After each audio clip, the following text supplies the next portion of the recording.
नमस्कार दोस्तों, JACR.in पे आपका स्वागत है। तो आज है 23 सितंबर 2020 और 23 सितंबर 2020 के करंट अफेयर्स हिंदी में अवेलेबल हैं। आप इसकी PDF फाइल डिस्क्रिप्शन से ज़रूर डाउनलोड कर सकते हैं। ठीक है, ये YouTube चैनल का नाम है। ये इस PDF फाइल पे आप डायरेक्ट सब्सक्राइब बटन पे क्लिक करके इसको सब्सक्राइब कर सकते हैं।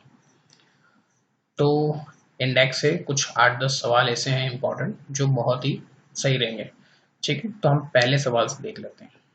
तो पूर्व प्रधानमंत्री HD देवेगौड़ा ने किस पार्टी या किस सभा से सदस्य के रूप में शपथ ली? ठीक है, तो हमारे पास 4 ऑप्शन है: Rajya Sabha, Lok Sabha, Gujarat legislative assembly, Bharatiya Janata party. ठीक है, तो आप लोग देख सकते हैं यहाँ पे लिखा है Rajya Sabha. Rajya Sabha is the right answer. ठीक है, तो राज्यसभा के रूप में देवेगौड़ा जी ने शपथ ली और वेंकैया नायडू ने उनके शपथ समारोह की सुविधा दी है या फिर उनको प्रोवाइड किया है। ठीक है, तो ये है HD देवेगौड़ा जी। अगर इनके बारे में कुछ जानकारी लेना चाहें तो जैसे कि 1994 से 1996 तक यानी कि लगभग 2 साल तक कर्नाटका के मुख्यमंत्री पे काम किया उन्होंने। फिर 1996 के बाद आम चुनाव के बाद उन्होंने 11वें प्रधानमंत्री बने। ठीक है, अगर अगले सवाल की बात करें तो NTRO का नया प्रमुख किसे नियुक्त किया गया है? ठीक है, NTRO ये क्या होता है? सबसे पहले आपको ये पता होना चाहिए NTRO। मैं आपको बता देता हूँ। सबसे पहले तो इसका सही आंसर है C, अनिल धस्माना। ठीक है, तो आप देख सकते हैं, माफी चाहूंगा ऊपर तो बताना ही भूल गया मैं, जो NTRO है, NTRO की जो सही उत्तर है अनिल धस्माना, ये इसके नए प्रमुख चीफ या चीफ बोल सकते हैं नियुक्त किए गए। ठीक है, अपॉइंट हुए हैं। तो ये पहले जो पूर्व अनुसंधान और विश्लेषण विंग थे उनके प्रमुख थे। ठीक है, भारत की तकनीकी निकाय के राष्ट्रीय तकनीकी अनुसंधान संगठन। ठीक है, ये इसका फुल फॉर्म है, राष्ट्रीय नेशनल टेक्नोलॉजी अनुसंधान संगठन। ठीक है, रिसर्च ऑर्गेनाइजेशन के प्रमुख के रूप में नियुक्त किया गया है। ठीक है, तो ये भी आप ध्यान रखेंगे। नेक्स्ट क्वेश्चन पे बढ़ते हैं। इंटरनेशनल रेड पांडा डे 2020 कब मनाया जाता है? ये इंपॉर्टेंट सवाल है दोस्तों। इंटरनेशनल रेड पांडा डे कब मनाया जाता है? ठीक है, अंतरराष्ट्रीय लाल पांडा दिवस कब मनाया जाता है? पहले शनिवार को सितंबर के, दूसरे, तीसरे, चौथे? तो सही आंसर है तीसरे, थर्ड सैटरडे ऑफ सितंबर। तो 2020 में अगर ये पूछ लिया जाता है इस तरीके से सवाल कि 2020 में कब मनाया गया है, तो अगर थर्ड सैटरडे नहीं आता है ऑप्शन और उसकी जगह आता है 19 ऑफ सितंबर यानी कि 19 सितंबर, तो वो आंसर सही होगा। ठीक है, क्योंकि 3 सितंबर को 19 सितंबर था। ठीक है, समझ आएगा। तो इसका क्या कारण है रेड पांडा? पहले तो इसकी फोटो ठीक से देख लेते हैं। ये ऐसा होता है। ठीक है, रेड पांडा। अब ये रेड पांडा अलग है, जिस तरीके से लोहे पे जंग लग जाती है उसका मिलता जुलता कलर होता है और थोड़ा सा ब्लैक, आप देख सकते हैं ये फोटो में। ठीक है, इसके बारे में थोड़ा सा नीचे पढ़ेंगे, ज़्यादा नहीं जानेंगे लेकिन फिर भी उतना ज़्यादा है, क्योंकि इनकी जो मिलती जुलते जो तरीके होते हैं ना वो पांडा से होते हैं। जैसे ये सोते रहते हैं अधिकतर और ये अपना जो मैक्सिमम टाइम है अपने लाइफ का वो पेड़ों पर बिताते हैं। तो जिस तरीके से पांडा बांस वगैरह खाते हैं तो ये लोग भी वही खाते हैं और आप देख सकते हैं कि तेजी से पेड़ों और बांस को नुकसान पहुंचाया जा रहा है जिससे इनकी आबादी कम हो रही है। तो इन्हीं के संरक्षण में हर साल इंटरनेशनल रेड पांडा डे मनाया जाता है। ठीक है, ध्यान रखिएगा, सितंबर के तीसरे शनिवार को ये मनाया जाता है। ठीक है, नेक्स्ट क्वेश्चन की ओर बढ़ते हैं। नरेंद्र मोदी को शिक्षा के लिए IG नोबल, ठीक है, IG नोबल पुरस्कार 2020 से सम्मानित किया गया। अब जो शिक्षा है वो कौन सी शिक्षा? मेडिकल हो गई, इंजीनियरिंग हो गई, फाइनेंस हो गई, एग्रीकल्चर हो गई? तो उसका सही आंसर है मेडिकल। ठीक है, मेडिकल के लिए, मेडिकल एजुकेशन के लिए प्रधानमंत्री नरेंद्र मोदी को IG नोबेल पुरस्कार 2020 से सम्मानित किया गया। ये इंपॉर्टेंट सवाल है, ध्यान रखिएगा, ये इसको ध्यान रखना ही रखना है आपको। ठीक है, अच्छे से आपको ध्यान रखना है। अब ये ऐसे दूसरे व्यक्ति हैं, 1998 में जो पीएम बने थे अटल बिहारी वाजपेयी जी, उन्हीं के साथ पाकिस्तान के प्रधानमंत्री जो रहे थे नवाज शरीफ, उनको परमाणु बमों के आक्रामक शांतिपूर्ण विस्फोट के लिए आईजी नोबेल शांति पुरस्कार से सम्मानित किया गया था। अब ये क्या होता है आईजी नोबेल, ठीक है, ये भी इंपॉर्टेंट है। जो पुरस्कार होते हैं उनका आयोजन ये पत्रिका करती है एनल्स ऑफ इम्प्रूवल रिसर्च, ठीक है। तो इसके बारे में आपको इतना ज़्यादा जानकारी करने की ज़रूरत नहीं है, लेकिन फिर भी एनल्स इम्प्रूवल रिसर्च, ठीक है। तो ये सोसाइटी वगैरह वगैरह, तो जो इस साल है 2020 में, आपको सबको पता है कि कोविड-19 एक ऐसी चीज़ है जो लोगों को हमेशा याद रहेगी, भले वो चली जाए या थोड़ी बहुत रह जाए, हमेशा याद रहेगी, ठीक है। तो लेकिन इसलिए लिखा है, लेकिन कोविड-19 महामारी के कारण इस वर्ष ये ऑनलाइन हुआ है, ध्यान रखिएगा। तो मेडिकल इस चीज का सही आंसर है, तो मेडिकल एडुकेशन, ध्यान रखिएगा। नरेंद्र मोदी जी को आईजी नोबेल अवार्ड 2020 मिला है, ध्यान रखिएगा, ठीक है। ये भी बहुत इंपॉर्टेंट सवाल है। 10 बार माउंट एवरेस्ट पर चढ़ने वाले व्यक्ति का क्या नाम है जिनका हाल ही में निधन हो गया है, ठीक है। ये एक सवाल है, ये बहुत ही इंपॉर्टेंट है, क्योंकि ये ऐसे पहले व्यक्ति हैं जो 10 बार माउंट एवरेस्ट पर चढ़ चुके हैं। तो इनका सही आंसर है अंगरीटा शेरपा। ये सभी लोग शेरपा शेरपा लिखते हैं, ठीक है। तो जो सही आंसर है, पूरा नाम है अंगरीटा, तो ये सही आंसर है। अब इसका यही एक सवाल एक और तरीके से आ सकता है। 10 बार माउंट एवरेस्ट पर चढ़ने वाले अंगरीटा शेरपा का निधन हो गया, वे कौन से देश के थे? तो ये सवाल इस तरीके से भी पूछा जा सकता है। तो उसका सही आंसर है नेपाल। जी हाँ दोस्तों, भले नेपाल के प्रधानमंत्री ने ये कह दिया हो कि राम जी भी नेपाली थे, और भारत की कुछ जमीन को जरूर ये कह दिया हो कि ये नेपाल की जमीन है, लेकिन इस मामले में ये सही उत्तर है, ठीक है। माउंट एवरेस्ट पे 10 बार से भी ज्यादा बिना सिलेंडर के, जी हाँ, बिना ऑक्सीजन सिलेंडर के ये चढ़े हैं, और हर बार ही सफलतापूर्वक वापस भी आए, ठीक है। 21 सितंबर 72 वर्ष की आयु में इनका निधन हो गया। ये इनकी फोटो है, ठीक है। तो इसका सही आंसर है अंगरीटा शेरपा। इसको आप जरूर ध्यान रखिएगा। अगर हम लोग अगले सवाल पे बढ़ते हैं, तो ये टेनिस से रिलेटेड है, यानी कि स्पोर्ट्स से रिलेटेड। तो टेनिस में इटालियन ओपन 2020 ये बहुत इंपॉर्टेंट है। इटालियन ओपन 2020 ये इंपॉर्टेंट इसलिए हो जाता है क्योंकि इस तरह के स्पोर्ट्स हर साल होते हैं, मतलब ये जो ओपन होती है, खिताब होते हैं या टाइटल्स होते हैं, हर साल होते हैं। तो हर साल जो चीज होती है उसके बारे में हमें ध्यान रखना ही चाहिए, ठीक है। तो वीमेंस, महिला का, ठीक है, सिंगल महिला, मतलब दो तरीके के मैच होते हैं, डबल्स और सिंगल। तो इसमें आमने सामने एक ही एक महिला थी। तो जो सही आंसर है वो है सामो हालेप, ठीक है। ये इनकी फोटो है। तो आप देख सकते हैं सिमोन हालेप ने सोमवार को अपना पहला इटालियन ओपन खिताब जीता है 2020 का। 2019 के चैंपियन कैरोलिना जो भी है, उनको चोट लग गई थी, जिस वजह से उन्होंने रिटायरमेंट भी ले लिया। तो और उन्होंने वो मैच एक तरीके से छोड़ दिया, जिसकी वजह से हालेप ने ये मैच जीता। तो इसका सही आंसर है सिमोना या साइमोन, जो भी आप पढ़ना चाहें, सिमोना हालेप, ठीक है। तो ये तीन चीज ध्यान रखिएगा, इटालियन ओपन 2020 और सिमोना हालेप विमेंस सिंगल में। आपको मैं टेनिस से रिलेटेड कुछ और भी बातें बताता हूँ, जैसे कि टेनिस का ही इटालियन ओपन 2020 में मेंस सिंगल भी हुआ है। तो वो मेंस सिंगल किसने जीता है? तो आपके पास 4 ऑप्शन है। तो नोवाक जोकोविच, ये सही आंसर है। इटालियन ओपन का 2020 का जो मेंस है, जो आदमियों का होता है, उसमें नोवाक ने जीता है। अब हम पढ़ेंगे इसके बारे में थोड़ी सी जानकारी।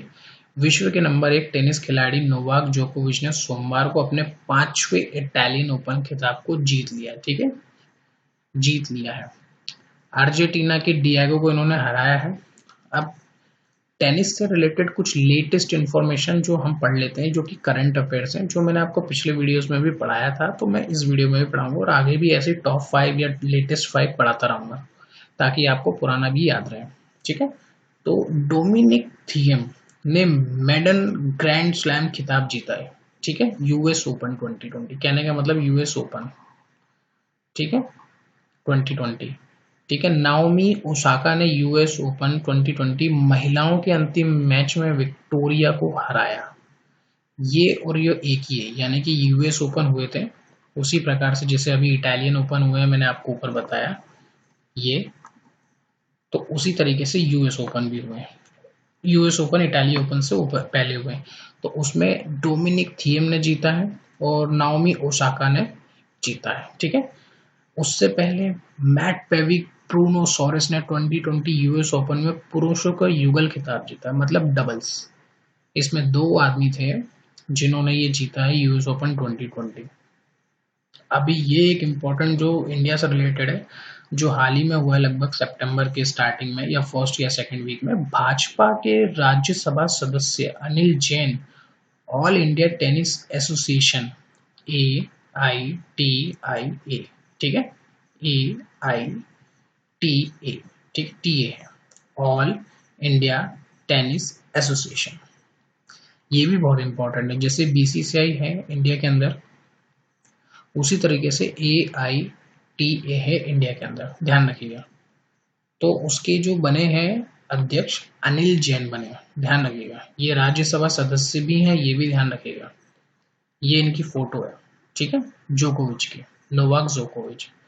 अगर हम अगला सवाल देखें, अगला प्रश्न देखें, माफी चाहूंगा सवाल तो मैथमेटिक्स में होते हैं, ठीक है। तो कनाडा के पूर्व प्रधानमंत्री का निधन हो गया, उनका क्या नाम है?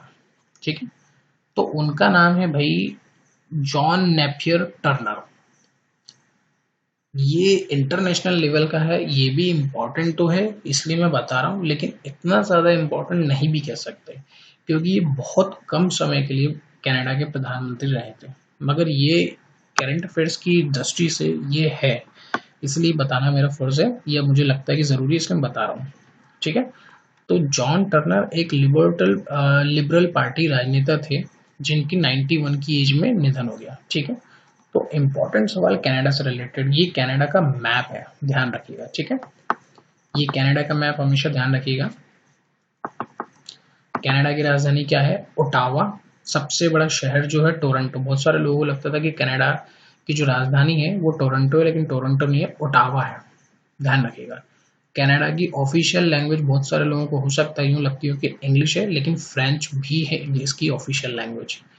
कैनेडियन माफी चाहूंगा करेंसी है कैनेडियन डॉलर, इसको CA को कैनेडियन और D को डॉलर बोला गया। ठीक है, वर्तमान प्रधानमंत्री हैं जस्टिन ट्रूडो। तो ये भी आपको ध्यान रखना है। अगर हम नेक्स्ट देखें तो घर तक फाइबर योजना, ये तो वेरी वेरी इंपॉर्टेंट सवाल है या प्रश्न है। ठीक है, योजना किस राज्य से शुरू या किस राज्य के लिए शुरू की गई है? सबसे पहली चीज तो ये दो प्रश्न बन जाते हैं कि घर तक फाइबर योजना किसने शुरू करी है। अगर किसने शुरू करी है तो सही आंसर है नरेंद्र मोदी जी। अगर पूछा जाता है, जो कि सामने लिखा है कि प्रधानमंत्री श्री नरेंद्र मोदी ने घर तक फाइबर योजना किस राज्य के लिए शुरू की है, तो सही आंसर है बिहार से स्टार्टिंग की है। ठीक है, तो नरेंद्र मोदी जी ने वीडियो कॉन्फ्रेंसिंग से घर तक फाइबर योजना की शुरुआत करते हुए कहा कि भारत अपने गांव को आत्मनिर्भर बनाने की दिशा में काम कर रहा है। ठीक है, ये गर्व की बात है। और भी बातें हैं, अब नरेंद्र मोदी जी ने और भी कुछ ऐसी बातें लॉन्च की हैं इससे पहले, उसके बारे में हम जान लेते हैं। जैसे कि प्रधानमंत्री ने सितंबर को पोषण माह के रूप में मनाने का निर्णय लिया या घोषणा किया। ठीक है, गृह प्रवेशम यानी कि गृह प्रवेश नाम का कार्यक्रम इन्होंने संबोधित किया था प्रधानमंत्री ने, ये भी इम्पोर्टेंट ही है। ठीक है, प्रधानमंत्री श्री नरेंद्र मोदी ने 10 सितंबर को प्रधानमंत्री मत्स्य संपदा योजना शुरू करी, ये भी बहुत ज्यादा जरूरी है, PMMSY। ठीक है, PMMSY, प्रधानमंत्री मत्स्य संपदा योजना। ठीक है, प्रधानमंत्री श्री नरेंद्र मोदी जी ने ई गोपाला ऐप लॉन्च की थी, ये भी हाल ही में की है। प्रधानमंत्री नरेंद्र मोदी ने राष्ट्रीय डिजिटल स्वास्थ्य मिशन, ये भी इंपॉर्टेंट है गाइस, राष्ट्रीय डिजिटल स्वास्थ्य मिशन यानी कि NDHM या फिर नेशनल डिजिटल हेल्थ मिशन शुरू किया है। ठीक है, ध्यान रखिएगा। जो सवाल मैंने पूछा है, जो प्रश्न मैंने पूछा वो ये है कि घर तक फाइबर योजना किस राज्य के लिए शुरू करी है, या घर तक फाइबर योजना किसने शुरू करी? तो आंसर है नरेंद्र मोदी एवं बिहार। ठीक है, नेक्स्ट क्वेश्चन पे बढ़ते हैं, जो कि आई बिलीव लास्ट है, ये भी बहुत इंपॉर्टेंट है। देखिए दोस्तों, 2020 में जो जीडीपी है, ठीक है, वो -23.9% हुई है। ठीक है, -23.9% का मतलब है कि ये गिरी है। लेकिन एग्रीकल्चर सेक्टर एक ऐसा सेक्टर है जिसने हर मामले में 2019-20 में बहुत ही अच्छा काम किया है, मतलब बहुत ही उन्नति करी। 2020-21 या 19-20 बोल सकते हैं। तो एग्रीकल्चर ही एक ऐसा डिपार्टमेंट है जिसने अच्छे से अच्छी परफॉर्मेंस दी है। तो जो क्वेश्चन बनता है, नेशनल रबी कैंपेन, ठीक है, रबी एक फसल का नाम है। नेशनल रबी कैंपेन या राष्ट्रीय रबी अभियान 2020 किसने शुरू किया है? तो सही आंसर है नरेंद्र सिंह तोमर। ये है किसान, ठीक है, अरे मैं लिख रहा हूं, ये लिखा, केंद्रीय कृषि एवं किसान कल्याण मंत्री श्री नरेंद्र सिंह तोमर ने आत्मनिर्भर खेती के अंदर राष्ट्रीय रबी अभियान 2020 को शुरू किया है। ये ध्यान रखिएगा। कोविड-19 द्वारा लगाए गए प्रतिकूल परिस्थितियों में 2019-20 में इतने मिलियन टन के रिकॉर्ड, जी हाँ दोस्तों, एग्रीकल्चर डिपार्टमेंट ने काफी अच्छी उन्नति करी है। और अभी रिसेंट में कुछ बिल वगैरह भी पास हुए जिसको लेकर काफी घमासान हुआ, टीवी वगैरह पे आपने देखा ही होगा।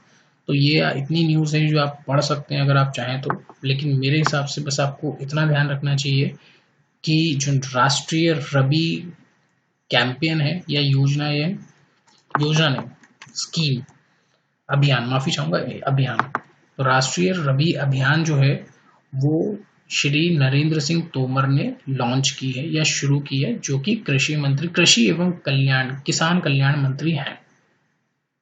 ठीक है, तो आज के लिए दोस्तों इतना ही। अगर आपको ये वीडियो ठीक लगता है तो इसको जरूर शेयर करें, और सबसे बड़ी बात, अगर आप इस YouTube चैनल को पहली बार देख रहे हैं, इस वीडियो को अभी देख रहे हैं, तो आप इसको सब्सक्राइब किए बिना ना जाएं, क्योंकि हम रोजाना ही पोस्ट करते हैं एक वीडियो जो कि करंट अफेयर से रिलेटेड होता है, जिसमें 8 से 10 या 12 प्रश्न होते हैं। हमारी कोशिश रहती है कि ज़्यादा से ज़्यादा दें, लेकिन काम के ही दें। ठीक है, एक्सप्लेनेशन भी देते हैं, PDF फाइल्स भी देते हैं। अगर आपको पसंद आता है तो आप ज़रूर सब्सक्राइब करें और नोटिफिकेशन को ऑन कर दें। ठीक है, फेसबुक पे भी आप ज़रूर हमको फॉलो कर सकते हैं, यूट्यूब पर तो आपको करना ही है सब्सक्राइब करने का। ठीक है, आशा करता हूँ कि वीडियो आपको पसंद आया हो। पसंद आया तो इसको शेयर ज़रूर कीजिएगा, कमेंट के माध्यम से भी आप बता सकते हैं। धन्यवाद।